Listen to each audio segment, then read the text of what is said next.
Bonjour à tous, j'espère que vous allez excellemment bien. Aujourd'hui on se retrouve pour parler Vendée Globe, nouvelle journée de compétition, jour 22. Vous savez que j'ai toujours un décalage d'une journée parce que moi le départ je le considérais comme un jour 1. Et en course, ils considèrent ça comme un jour 0, donc ce qui fait un petit décalage sur le décompte des vidéos. En fait, ce que vous devez prendre en compte, c'est que c'est la 22e vidéo de débrief du Vendée Globe. Et aujourd'hui, on va revenir un petit peu sur cette fameuse dépression qui fait peur, sur les dernières infos de la nuit et de la journée, sur ce qui s'est passé, puis bien entendu l'évolution du classement. Il y a eu quand même quelques changements, notamment dans le top 10, mais aussi en bordure du top 10 avec un Boris Herrmann qui commence à accélérer le rythme et qui commence à bien se plaire dans ces mers du Sud, et un certain Guirec Soudé aussi qui a fait une très belle journée comme Louis Duc du côté des bateaux à dérive. N'hésitez pas à vous abonner à la chaîne, à réagir dans les commentaires, à mettre un pouce bleu, à partager la vidéo sur les réseaux sociaux, notamment auprès de vos proches si vous pensez que ça peut les intéresser. Dans les commentaires, n'hésitez pas à me dire qui vous a plu, qui vous a déçu. Quand vous vous abonnez à la chaîne, vous pouvez ajouter la petite cloche, comme ça vous êtes au courant des dernières vidéos qui sortent sur la chaîne. Ça me permet également de me soutenir, parce que quand vous avez la petite cloche, vous savez quand les dernières vidéos sortent, et plus vous cliquez rapidement sur une miniature, sur une notification, plus la vidéo est mise en avant par YouTube, le deuxième moyen de me soutenir. Et ça, c'est seulement si vous en avez les moyens et que vous en avez l'envie, vous pouvez faire un super thanks. Je précise aussi qu'il y a une vidéo biathlon qui est sortie samedi soir, le débrief des 2 relais mixtes. Je n'ai pas fait de vidéo hier, il n'y en aura pas aujourd'hui par rapport à ce qui était prévu au programme parce que je n'ai pas eu le temps de rattraper le relais homme qui s'est plutôt bien passé pour l'équipe de France. J'ai vu le relais femme, pas le relais homme. Et pour l'instant, il n'est pas en replay sur le site de la chaîne L'équipe. Bon, c'était le cas hier soir, donc j'espère le récupérer un jour. J'aimerais bien le récupérer un jour. Voilà. Sinon, je le regarderai en anglais. Je me démerderai pour l'avoir en anglais. Bon, on commence tout de suite avec la météo. La météo qui est loin d'être facile en ce moment. Elle est loin d'être facile pour les hommes de tête parce qu'on est... Vous voyez, alors, les 3 bateaux de tête, eux, s'envolent. Pour le moment, c'est la particularité de cette nuit. Derrière, il y a une zone de transition, mais assez instable. Donc on voit là où il y a Thomas Ruyant, Lunven, Beihou, Bestaven, Goodchild. C'est très très instable, avec des vents qui sont parfois intéressants. Des fois, ils tombent vraiment dans des zones de molle. C'est encore plus compliqué pour Paul Meillat, mais qui va être rattrapé par la dépression avant tout le monde. Et donc maintenant, ce qu'on parle, c'est cette dépression. C'est les dépressions qui vont s'enchaîner. La première, elle arrive. C'est celle-là. Donc elle avance. Elle avance un petit peu. Voilà, vous voyez, elle se renforce quand elle avance. Parce que là, si on zoome dessus, hop, vous voyez, le vent devient rouge. Donc, plus c'est rouge, plus c'est élevé en termes de vent. Mais... ça semblait plus fort hier, hein. Ça semblait plus costaud que ça au niveau des prévisions sur les premières heures. Or là, elle se renforce, mais un petit peu après. Donc, je pense que le pari de Richomme, d'Alain Simon, c'est de se dire qu'elle va se renforcer une fois qu'elle sera passée au-dessus d'eux. C'est un risque. Les Bayou, Goodchild, Bestaven, Paul Meillat, Thomas Ruyant, eux ont choisi une autre option de se dire elle va se renforcer cette dépression. Elle est énorme en plus, hein, là, comme vous le voyez, quand elle arrive au niveau des Kerguelen, elle est très très large. Les zones de vent fort s'étendent sur quand même quasiment 700-800 000, hein, donc c'est pas anodin sur la carte. Et eux se disent, bon, il y a 2 positionnements possibles pour éviter le vent fort. Il y a un positionnement sud. Eux, les bateaux de tête, ils peuvent encore le prendre, ce positionnement sud. Le problème de ce positionnement sud, c'est que vous avez la ligne d'exclusion arctique. Donc, imaginons qu'on est là. Là, si vous avez du vent fort, c'est déjà un problème. Deuxièmement, il n'y a pas d'échappatoire, parce que sinon c'est la zone d'exclusion, vous n'avez pas le droit d'y rentrer. Sous peine de pénalité, une pénalité qui est très contraignante, parce que je rappelle qu'il faut repasser par le point d'entrée. Donc là, vous voyez, si vous êtes 143 degrés, enfin, si vous êtes rentré dans la zone à 143 degrés et que vous êtes allé, voilà, je sais pas, à 114, enfin, vous êtes rentré là, à 106, eh bien, il faut repartir ici, repasser derrière ce point et repartir dans l'autre sens. Autant vous dire qu'avec un bateau, c'est très lent, parce qu'un bateau n'aime pas trop naviguer dans ce sens-là. Le problème de cette voie sud, hop là, c'est que, imaginons le bateau de Sébastien Simon est ici. Hop là, bah vous voyez, c'est de la navigation au près. Et avec du vent qui est quand même 30 nœuds. Entre 25 et 30 nœuds. Donc navigation au près dans ces conditions-là, c'est très casse-bateau, surtout dans l'océan Indien, avec une mer qui peut être croisée. Donc ça peut être une prise de risque importante. Pour un gain, par contre, qui pourrait être intéressant, par rapport à la voie nord, qui est beaucoup plus longue, comme vous pouvez le voir, mais qui a l'avantage, cette voie nord, de vous permettre d'avoir du vent dans le bon sens du bateau, c'est-à-dire du vent portant. C'est pour ça que je pense que Thomas Ruyant a pris cette option-là. Pourquoi? Thomas Ruyant a un bateau qui marche très bien dans le portant. Jérémy Bayou aussi.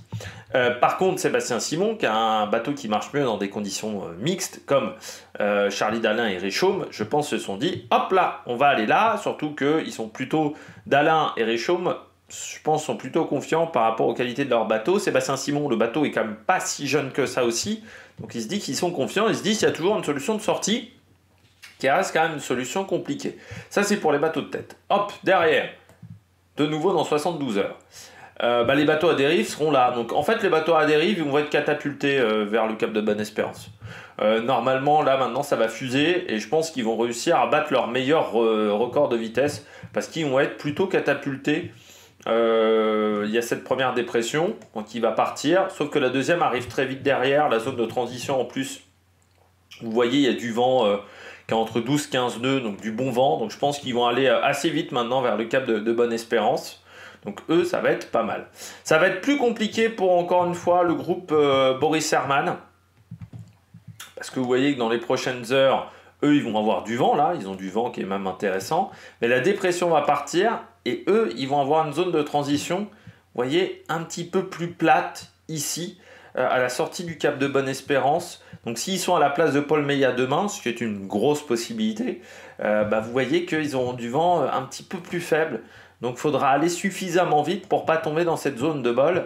Et ça va être le problème du deuxième peloton. Alors, le premier groupe, s'ils vont assez vite, ils peuvent y arriver. Par contre, derrière, Benjamin Dutrot, Athanasio, Pip Air, Louis Burton vont peut-être avoir des soucis. Vous voyez quand même qu'il y a un concurrent qui a décidé de partir un petit peu plus sud pour le moment, c'est Louis Burton. Isabelle Yoshke également a décidé de partir un petit peu plus sud, on verra si c'est une option payante. Mais du côté de Burton, il va être plus fort dans le vent, hein, dans les heures à venir. Vous voyez, lui, il va rentrer dans du vent qui va être fort. Si on regarde par là, du vent qui va être un petit peu fort. Mais il aura peut-être une zone de transition avec du vent intéressant. Mais il faudra qu'il joue avec la zone de molle qui est ici. Donc ça ne va pas être si facile que ça. Voilà. Et tiens, si on regarde Salboche-Verès pour la météo, dans les heures à venir. Donc lui, en ce moment, il attend le train de la dépression. Il va peut-être partir avant lui, le train de la dépression. Et surtout, le problème... Enfin, lui, il va avoir l'avantage que cette dépression-là, il va la voir de loin. Et vous voyez, moi, celle-là me fait très peur. Donc, il y a cette dépression-là. 1, 2, 3. Dans donc 2 dépressions. Celle-là, donc il sera peut-être en fin de semaine ou en début de semaine prochaine. Le vent est très costaud dans cette dépression-là pour les bateaux de tête. Hein. Et pour l'instant, vous voyez, elle ne se calme pas beaucoup, cette dépression. Donc, elle a l'air plutôt de se renforcer même. Donc, cette dépression-là me fait un peu peur. Il faudra faire attention. Voilà, pour les concurrents, pour le moment. Voilà. Ce qui s'est passé sur les 24 dernières heures désormais. On va revenir sur Antoine Cornic. Alors déjà hier, Antoine Cornic, mauvaise journée avec la casse d'une de ses voiles. On en avait parlé. Il avait cassé une voile, Antoine Cornic. Il a eu un autre problème également au même moment, c'est la casse d'un hydrogénérateur. Il y a un de ces hydrogénérateurs qui est en panne et il ne sait pas pourquoi. Alors, il n'a pas trouvé quelle est la raison de la panne, donc pour l'instant il était démonté voilà, dans son cockpit, mais il essayait de savoir comment réparer cet hydrogénérateur. Donc voilà, c'était une nuit... La nuit de samedi à dimanche a été très moyenne, voilà, pour Antoine Cornic avec cette casse de voile. C'était le grand Génac, hein, ou le petit Génac qui l'avait pété. Le petit Génaqueur et l'hydro également cassé. Donc ça, c'est un petit problème, mais vous voyez quand même des moyennes assez hallucinantes pour ces bateaux à dérive. 411 000 de parcouru, et c'est pas celui qu'on a fait le plus sur les 24 dernières heures dans les bateaux à dérive. Bon, on y reviendra un petit peu après dans cette bagarre des bateaux à dérive. On passe à Justine Métro. Justine Métro qui croise la route de Boris Herman à de multiples reprises. Ces concurrents-là qui reviennent très vite sur Samantha Davis, mais ça aussi on y reviendra.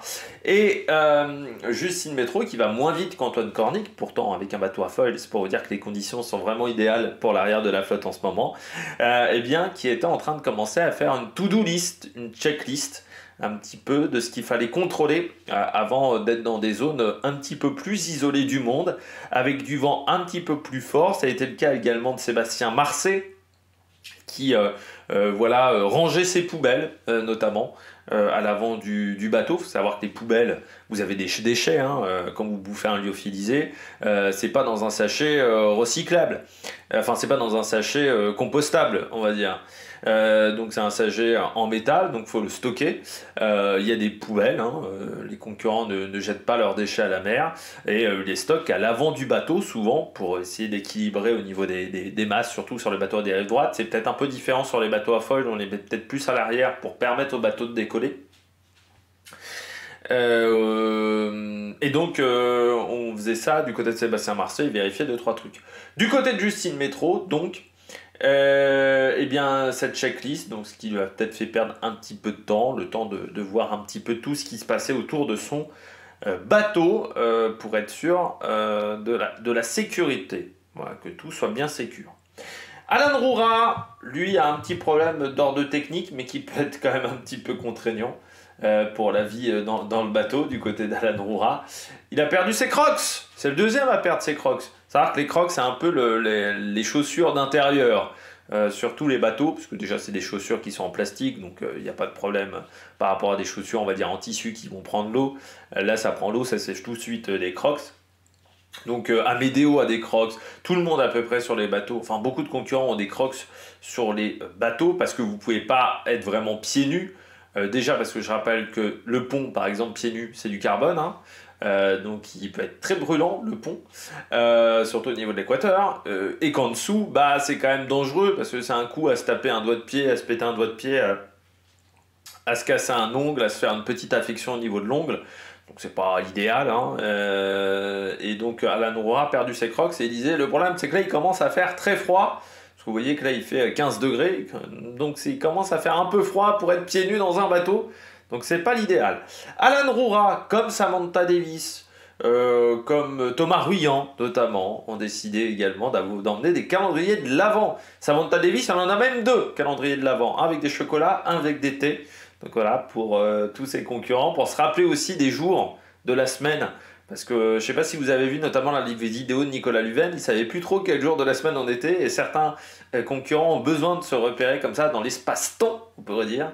Donc Alan Roura, Samantha Davis et d'autres concurrents ont décidé d'embarquer également ces calendriers de l'Avent. Contrairement à d'habitude, on va faire un petit point trophée Jules Verne au milieu de cette vidéo, pour que ça change un petit peu. Alors, pour le moment, du côté de ce trophée Jules Verne, on est toujours en retard par rapport au temps de IDEX Sport. L'écart qui s'est réduit légèrement, je crois, sur les 4 dernières heures. Oui, c'est ça. Pour les 2 bateaux, que ce soit SVR Lazartigue et Sodebo Ultime 3, vous voyez que pour le moment SVR Lazartigue est en tête par rapport à Sodebo, parce que Sodebo a 200 000 de retard, 148 seulement, je dirais, pour SVR Lazartigue. Du côté de Sodebo, donc après la navigation près, là on voit qu'on essaie de descendre sud. Le problème c'est qu'il y a cette zone-là de molle qui gêne un petit peu, l'anticyclone qui gêne un petit peu, donc qui a un peu barré la route. C'est un peu chiant quand même leur carte, Et c'est pas hyper pratique, donc vous voyez qu'on contourne l'anticyclone, qui a l'avantage d'être très dans l'eau, donc ça crée une grosse zone de passage le long de l'Espagne et le long du Maroc. Donc ça c'est vraiment bien, et là maintenant les bateaux vont accélérer et le retard devrait se réduire. Il y avait quand même une grande question qui se posait pour SVR Lazartigue, alors déjà au niveau des quarts, parce que SVR Lazartigue ils sont 6, et Sodebo ils sont 7. Il faut savoir que sur un Jules Verne, vous avez le droit de partir avec autant de concurrents que vous souhaitez. Il faut que ça soit en équipage, mais vous pouvez être un équipage de 3.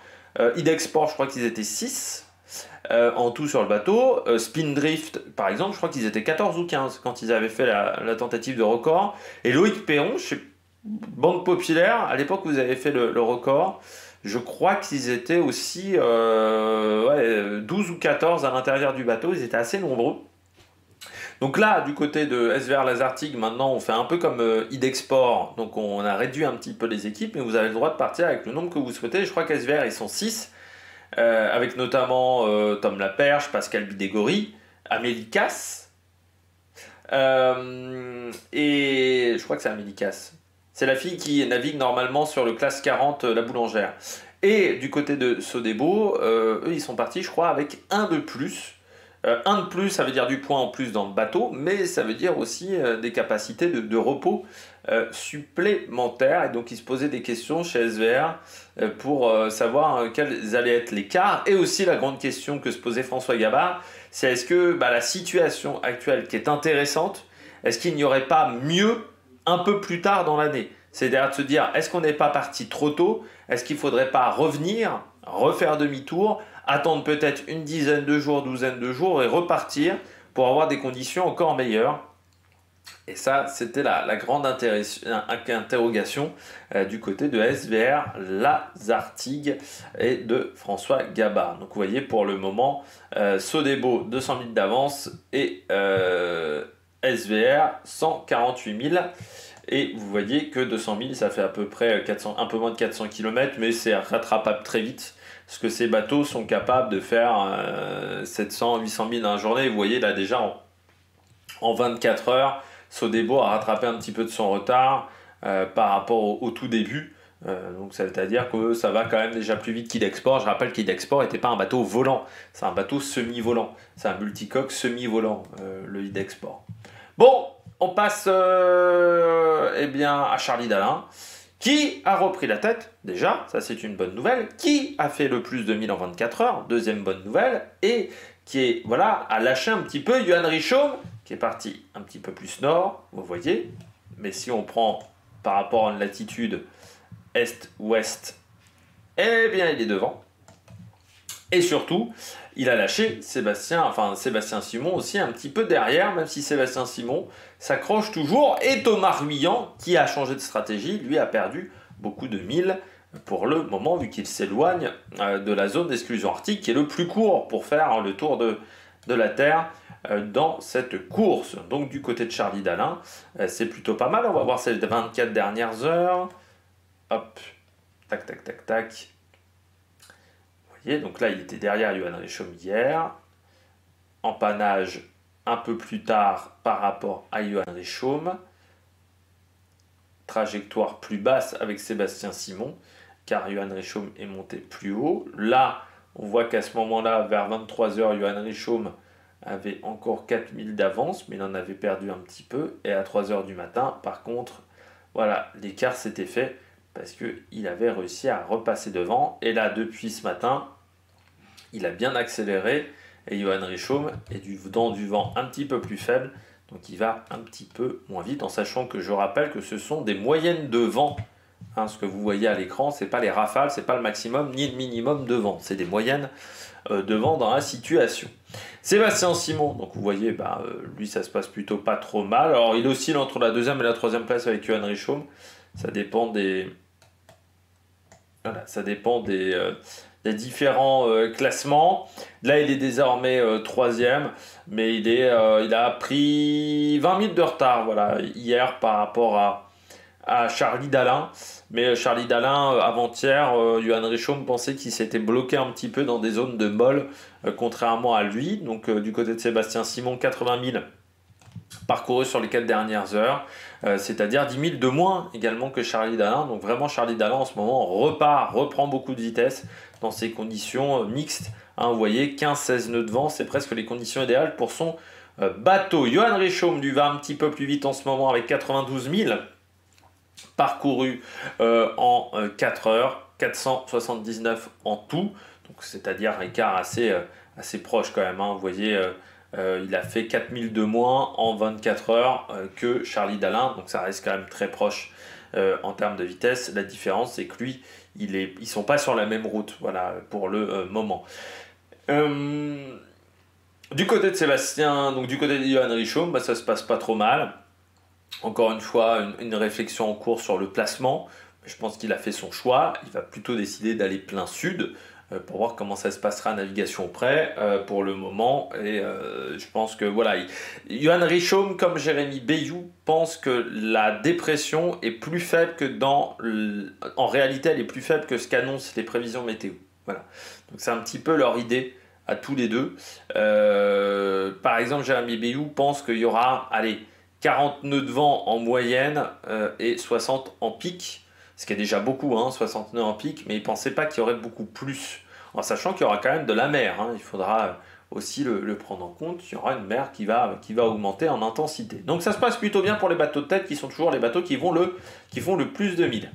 Plus compliqué pour Thomas Ruyant, parce qu'il est dans de la molle, avec cette stratégie plus nord, et donc il est dans la situation de vent instable depuis 24 heures.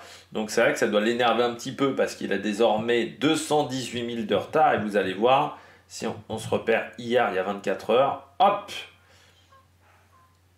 il y a 24 heures, vous voyez. Donc là, il était à 49 000 de retard. Et là, vraiment, avec ce changement de direction,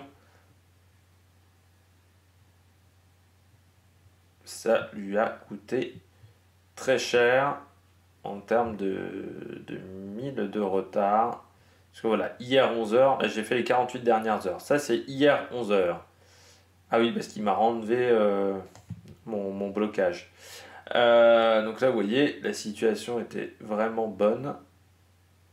Et là voilà, la situation elle est un petit peu différente.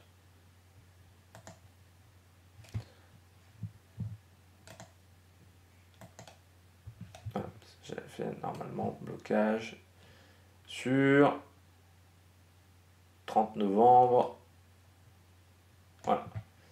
11h, il ne m'avait pas gardé. Donc voilà, on s'en sort mieux.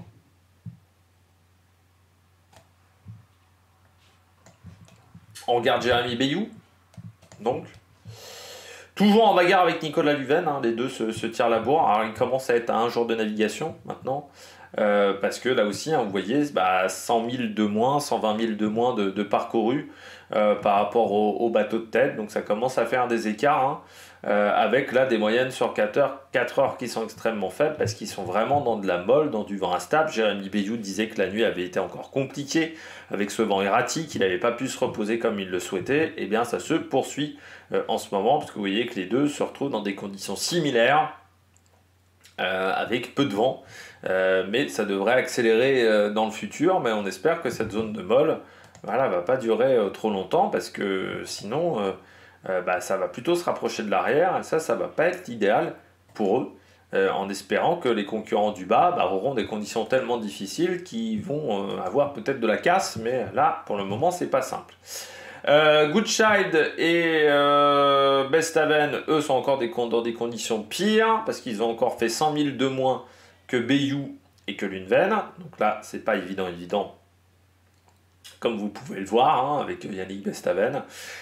Là aussi, hein, sur les 4 dernières heures, ça avance pas beaucoup plus vite que les hommes de tête. Et puis on retrouve Paul Meillat, 229 000 seulement de parcourus, donc encore pas mal de temps de perdu pour Paul Meillat, avec 400 000 d'avance sur Samantha Davis, mais avec un Boris Herman qui revient très fort sur lui. Si on regarde les 24 dernières heures de Paul Meillat, donc vous voyez, il était encore pas si loin de Bestaven. Vous voyez, il y avait 70 000 d'écart à peu près, et puis là, ça a continué à grandir au fur et à mesure. Il est tombé, lui, vraiment dans la molle au maximum. Là, il retrouve un peu de vitesse désormais, parce que ses petits camarades ont un peu moins de vent, mais il a eu moins de vent que ses petits camarades. Donc, pas facile à gérer. Je pense mentalement pour Paul Meillat, ça doit être très frustrant, parce que là, vous voyez, il se retrouve vraiment dans des conditions plates. Heureusement pour lui, le vent commence à re-rentrer pour son bateau. Donc là, il a fait un petit peu plus de mille que les concurrents de devant, et lui, il va avoir un petit peu plus de temps dans la dépression pour le moment. Derrière, Samantha Davis, 334 000, une journée un petit peu moyenne pour Samantha Davis. On voit quand même que sa trajectoire un peu plus sud dans un premier temps n'a pas été efficace, et surtout Samantha Davis voit Boris Herrmann fondre sur elle. Boris Herrmann qui fait partie des concurrents qui ont fait le plus de 1000 dans la journée, 403 000 de parcours du côté de Boris Herrmann. On va voir un petit peu sa journée à Boris qui était excellente. Hop, on va y arriver. Donc voilà, hier 11 h. Vous voyez, donc là ça m'a réenlevé encore mon petit blocage. Donc Boris Herrmann, vous voyez, 827 000. Au départ, il perd pas mal, hein. Et puis il va prendre une trajectoire légèrement différente, ce qui va plutôt bien se passer pour lui. Et alors là, après, il fait une accélération du tonnerre en fin de nuit. Ça, c'est vraiment bien. Ouais. Donc là, très bonne journée pour lui. Ce serait bien que ça me le garde en mémoire.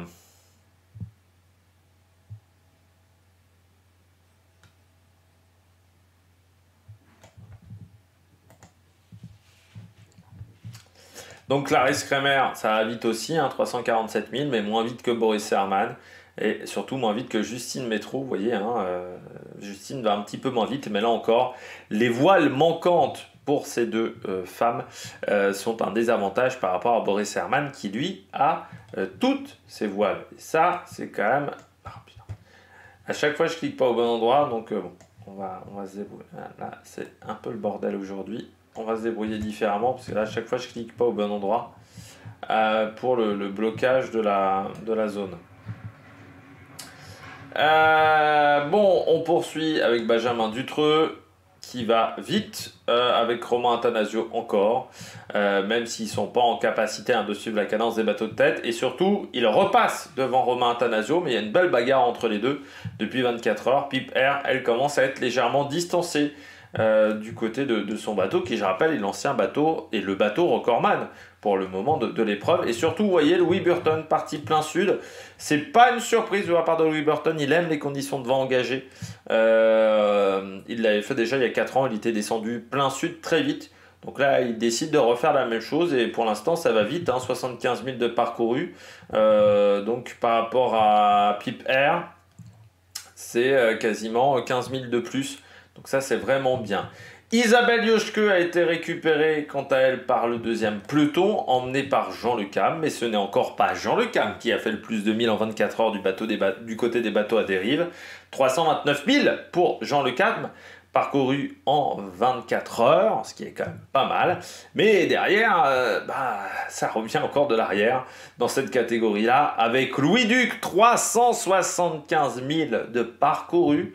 Et Guirec Soudé aussi, 373 000. Donc les deux vont à très haute vitesse. Louis Duc est même dans le top 10 des concurrents qui ont fait le plus de 1000 en 24 heures. Et il revient sur Tanguy le Turquet. Il revient, il a dépassé également Eric Bellion, hein, si on va les 24 dernières heures de Coco. Donc hier, 12 heures. Voilà, vous voyez l'écart. Hein. L'écart était oula, ça s'est emballé, l'écart était un petit peu faible, et puis il est revenu pendant la journée. Hop, hop, hop, hop, hop, vous voyez, il dépasse Eric Bellion sur une voie un petit peu plus sud, Conrad Coleman aussi, maintenant, qui est le prochain sur sa liste, donc ça se passe hyper bien pour lui. Et Sébastien, c'est pas Conrad Coleman, pardon, c'est Sébastien Marcet, puisque Conrad Coleman, il est ici. Et Sébastien Marcet, très belle journée aussi, hein, 370 000 avec Foussier, avec un bateau physique. Donc c'est vraiment bien, ça va vite. Et Antoine Cornic aussi, Parce que au final, c'est Antoine Cornic qui a fait le plus de 1000 en 24 heures sur les bateaux à dérive, 411 000.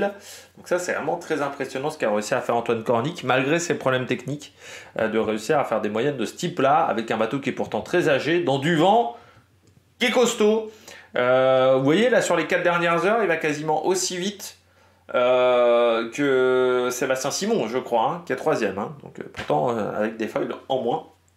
Les conditions de vent sont différentes, bien entendu, mais ça montre qu'Antoine Cornic, avec le bateau le plus âgé de la flotte, va extrêmement vite. Et puis on retrouve ensuite toujours un petit peu les mêmes dans les dernières positions du classement, c'est-à-dire Salbosch Verres, Jing Kun-chun. Salbosch Verres, il a toujours plus de 1000 milles de retard par rapport à Jing Kun-chun, hein, donc il est vraiment en solitaire.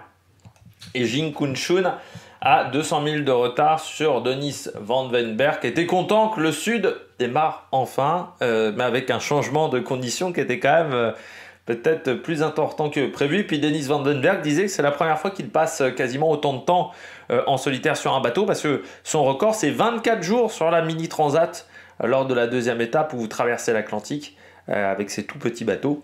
Et là, il va encore augmenter sa distance en solitaire en mer, on l'espère, qu'il n'aura pas de problème d'ici les 2-3 prochains jours pour Dennis Van Wenberg. Et Amedeo, j'ai pas regardé sa moyenne.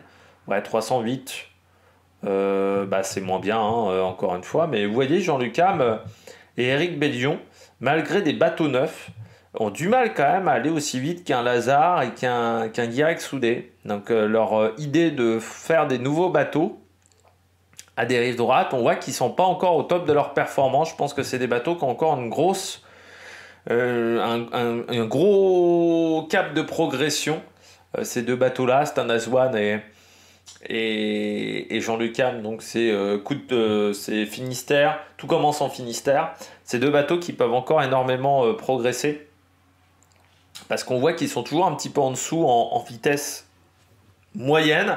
Alors leur force pour le moment, à Jean-Luc Ham notamment, c'est de réussir à accumuler des bonnes journées, et puis son premier passage par l'Est qui lui avait été positif, par l'Est du Cap-Vert, mais voilà, il a du mal même à aller... Benjamin Ferret dans des conditions similaires arrive à tenir ses cadences. Donc c'est un peu frustrant, je pense. Et même Tanguy Le Turquet est pas loin, hein, quand vous regardez en termes de moyenne. Violette d'Orange, 315 000 nautiques, c'est pas mal pour la concurrente française. On termine avec les différentes statistiques sur les 24 dernières heures. C'est Charlie Dalin donc, qui a fait le plus de 1000 en 24 heures. 895 km, 483 000. Johan Richomme est très proche, hein, il y a 4000 derrière. Et Sébastien Simon, lui, a fait 464 000, c'est-à-dire 20 000 de moins que Charlie Dalin, c'est-à-dire une trentaine de kilomètres en moins. On retrouve ensuite 4e de ce classement, et c'est là où je vous disais qu'il a fait une belle performance avec Human Immobilier, Antoine Cornic avec le bateau le plus âgé de la flotte, qui réussit quand même la 4e performance en 24 heures de la journée. C'est un exploit de la part de Antoine Cornic. Et voilà, pour l'instant il fait quand même une course intéressante. C'est vrai qu'il avait eu un petit coup de mou dans le poteau noir, et c'était vraiment empêtré, emmêler les pinceaux, j'ai un petit peu dans le poteau noir en termes de stratégie. Mais alors là, dans le vent fort, pour le moment ça se passe bien. J'espère qu'il n'y aura pas trop de casse sur son bateau. Boris Herman, lui donc a fait 403 000 en 24 heures. Il est 5e dans ce classement, c'est-à-dire 80 000 de moins que Charlie Dalin. Mais on voit que les moyennes progressent du côté de Boris Herman, qui rentre dans les mers du Sud, donc dans une situation où son bateau devra aller vite. Et puis on retrouve derrière lui Justine Métro et Benjamin Dutreux. Ensuite Thomas Ruyant n'est que 8e. Juste devant Nicolas Ludven qui est 7e, et Louis Duc 10e. Ça veut dire qu'on ne voit pas notamment de Jérémy Bayou dans ce classement. On ne voit pas de Yannick Bestaven qui se retourne dans des conditions avec moins de vent. L'écart entre le détenteur du record et Charlie Dalin, eh bien, pour l'instant c'est à peu près stable, c'est-à-dire qu'on est sur des valeurs extrêmement proches. Entre les deux, Charlie Dalin, je crois, est légèrement en avance désormais sur le temps du record, mais Voilà, il y a 168 000 d'écart. J'ai du mal à comprendre en fait leur graphique, hein, parce que c'est vrai que c'est pas très précis, c'est pas très clair. Voilà, Charlie Dalin a 168 000, je crois, d'avance sur Armel Lecléache, qui est le détenteur du record. Si j'ai bien compris leur comparatif, ce qui n'est pas hyper clair du tout. Et puis, Sal Bosch-Vorès, lui, il a 7600 km de retard par rapport à Charlie Dalin. Donc ça fait une distance qui est assez impressionnante. Bon, j'espère que vous avez aimé cette vidéo. Si vous avez aimé cette vidéo, eh bien nous on se retrouve pour de nouvelles aventures sur l'Amérique Production. Il y aura du biathlon, il y aura du cyclisme aussi, parce qu'il y a un top 10 qui est uploadé, mais où j'ai pas fait encore tous les tags, la mise en ligne complète. Donc ça arrivera prochainement. Allez, ciao ciao sur l'Amérique Production.